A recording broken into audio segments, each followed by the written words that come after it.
A very big welcome to you, my dear Libra. The Sun in Taurus, the Moon in your sign. And we're getting the Ace of Wands. Taurus and Libra get along because they both have Venus as a ruling planet.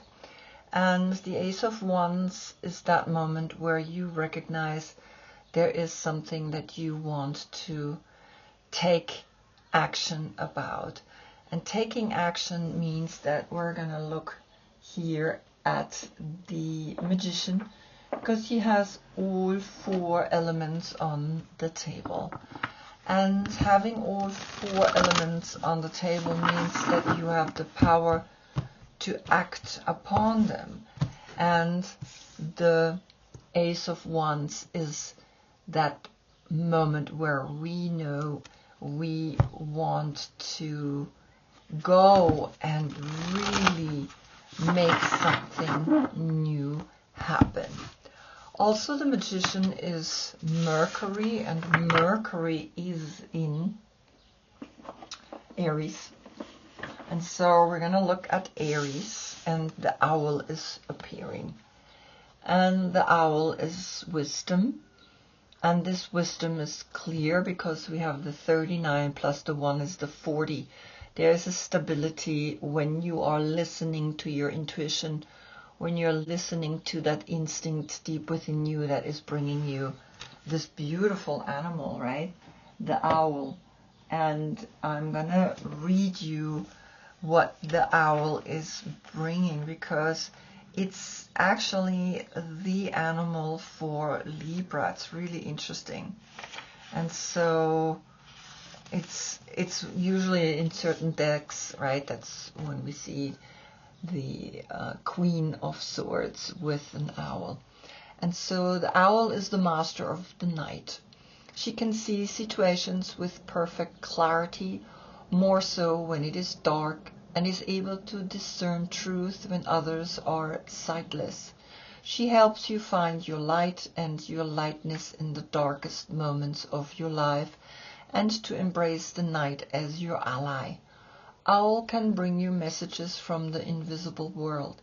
She opens your ears so that you may hear the voices of the ancestors, and you may acquire their wisdom and make it your own.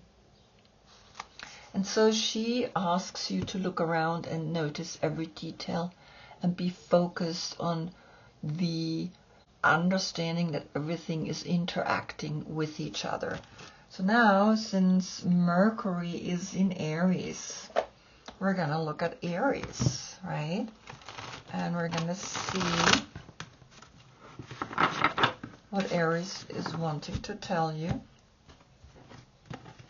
And so we have then a deeper understanding of why we have the Ace of Wands, why you're taking care of what you're taking care of, and the world is coming.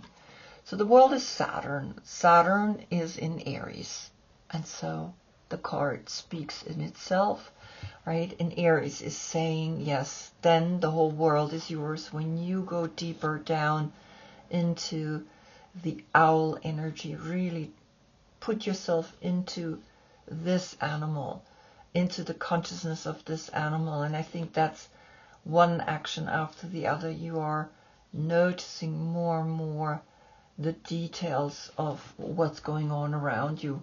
And you are mentally prepared, right, to see the shift that is now happening when Saturn is in Aries. Aries is I act. I'm not thinking. I'm acting. I'm doing. And it's the doing, right? That's hard for you. Sometimes you start getting stuck in the thinking because you're the Queen of Swords. So when you start thinking, you get frozen. So take one step after the other. And once you take that step, you are recognizing that that step is moving you forward. So now we had here the 40, and the 21 is the 3, where we calculate together. The 4 and the 3 is the 7. So the crown chakra is asked to be opened up and to recognize in the crown is the information, is everything that you're seeking, right? And so that's where the owl is coming in. But we also have the 9 inside. There's a completion, and there's a 3. So the 3 here with this 3 is a 33.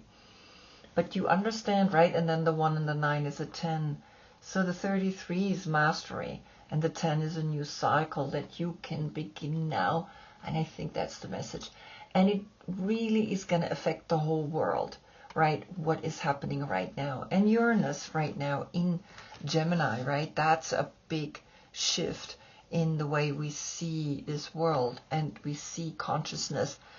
But what's important is when you get stuck with that one thought where it's like, okay, here I am, then start doing something, right? Just get up, clean something, put something away, clear something, or go for a walk, go outside into nature, go into the fractals of nature, because the fractals of nature are healing and soothing.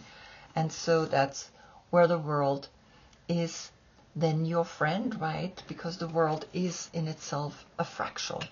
And that fractal can mean so much to you, particularly when you want to act upon whatever it is that you want to now bring out into the world. Beautiful message. And of course, I hope I see you in the next reading. That's when we get the sun in Gemini. Until then, I thank you so much for being with me. Namaste.